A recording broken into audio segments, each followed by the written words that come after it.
Read by Mrs. Hudgens. Story and pictures by Don Freeman.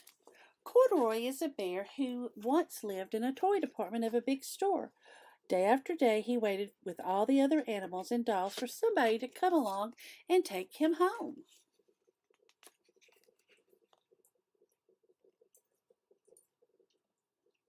The store was always filled with shoppers buying all sorts of things, but no one ever seemed to want a small bear in green overalls.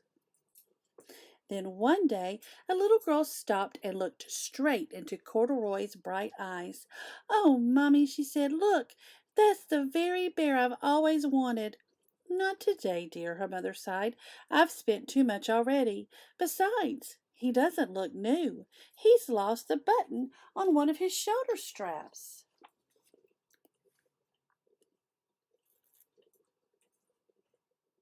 Corduroy watched them sadly as they walked away. "Why do you know I'd lost a button?" he said to himself. "Tonight I'll go see if I can find it."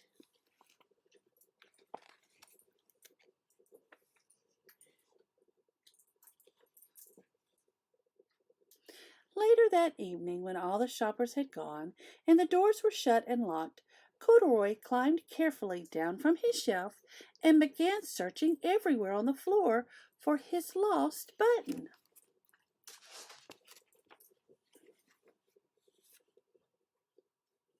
Suddenly, he felt the floor moving under him. Quite by accident, he had stepped onto an escalator, and up he went. Could this be a mountain, he wondered. "I think I've always wanted to climb a mountain."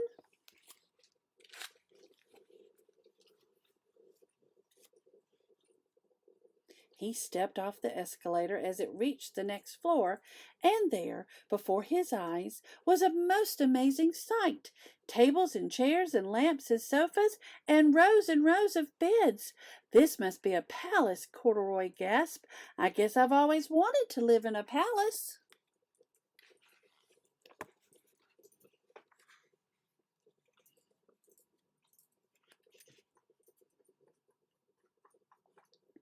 He wandered around admiring the furniture. "This must be a bed," he said. "I've always wanted to sleep in a bed." And up he crawled onto a large, thick mattress. All at once he saw something small and round. "Oh, why, it's my button!" he cried, and he tried to pick it up, but like all the other buttons on the mattress, it was tied down tight. He yanked and pulled with both paws until pop! Off came the button, and off the mattress Corduroy toppled, bang, into a tall floor lamp. Over it fell with a crash.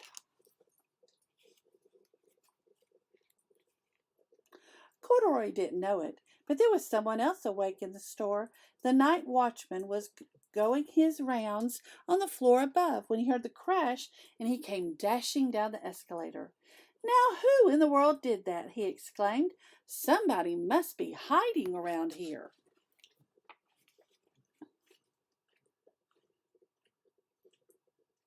He flashed his light under and over sofas and beds until he came to the biggest bed of all, and there he saw two fuzzy brown ears sticking up from under the cover. "Hello," he said. "How did you get upstairs?"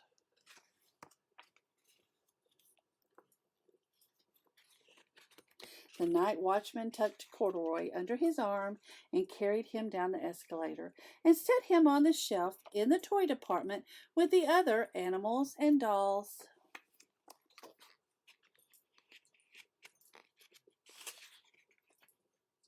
Corduroy was just waking up when the first customers came into the store in the morning, and there, looking at him with a wide, warm smile, was the same little girl he had seen only the day before. "I'm Lisa," she said, "and you're going to be my very own bear.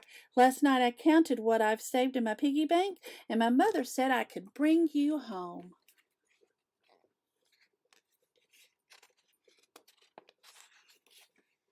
"Shall I put him in a box for you?" the saleslady asked.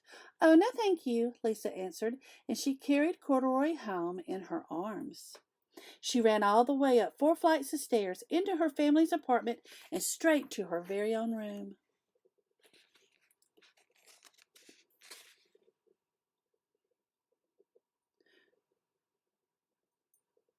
Corduroy blinked. There was a chair and a chest of drawers, and alongside a girl-sized bed stood a little bed just the right size for him. The room was small, nothing like the enormous palace in the department store. "This must be a home," he said.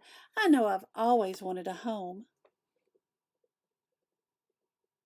Lisa sat down with Corduroy on her lap and began to sew a button on his overalls. "I like the way you are," she said, "but you'll be more comfortable with your shoulder strap fastened."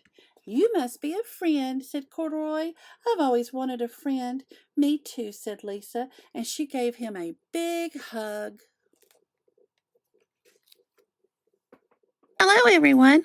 My name is Corduroy, and I sure do appreciate you watching my story. I really love my girl. I bet you have a toy you love too. I hope you enjoyed my book. There's more out there. Don Freeman is the one who wrote it. See if you can find more. I hope you all have a Merry Christmas, and God bless us, everyone. Buying all sorts of things, but no one ever seemed to want a small bear in green overalls.